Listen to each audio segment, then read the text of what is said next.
As Jesus is carrying the cross, he staggers under the weight, and we're told that the Roman soldiers, compel a man called Simon of Cyrene, who was coming in from the country, to carry the cross for Jesus. And then we're told that Simon is the father of Alexander and Rufus. And so this man Simon is compelled by the Roman authorities and the Roman guards, a military force, to carry the cross for Jesus. Jesus is so weak in his humanity. He can't carry the cross, the treatment he's had, causing him to stagger. A young man, 33, because of the cruel treatment, can no longer carry the burden, but one is brought alongside to carry the burden for him. Now, for Simon, this is most unjust. How has this happened? He can't complain. He has to carry another's burden, and it's so unjust for him. And you think he was coming in from the country. If he'd set off just a few minutes later or a few minutes earlier, he wouldn't have been the one compelled. But he was compelled, and he's carrying this burden for the Lord Jesus Christ. And I'm sure it made a deep impression on him. As he's carrying the burden, he looks to his side, and there's one staggering along who has a far greater burden and who's going to be nailed to the cross that Simon is carrying.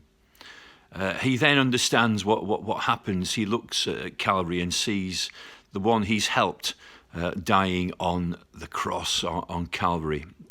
I say this made a great impression on Simon because we're told who his sons were. Alexander and Rufus. And clearly Simon told his boys what he'd done and what he understood and what transpired. And it seems that Alexander and Rufus became so well known in the church community that Mark could just comment, oh, this Simon was the father of Alexander and Rufus. I want to say this morning. Do we ever feel to be under the burden of a great injustice, compelled to bear a burden that's not our own, and it seems so unfair and so unjust? Let's submit under that burden. Let's trust the Lord in this. And let's remember one who bore a burden beyond our imagination. He took our burden upon himself. He bore the burden to Calvary. He took my sin and my sorrow, he made them his very own. He bore the burden to Calvary and suffered and died alone. How marvelous, how wonderful.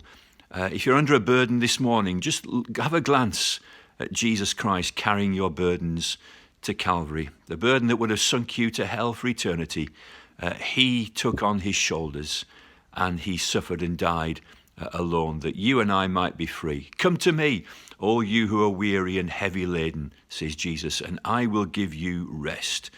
He lived for us, he died for us, he rose again. Whenever we feel to be under the burden of some unjust authority, let's look to Christ. The future is bright.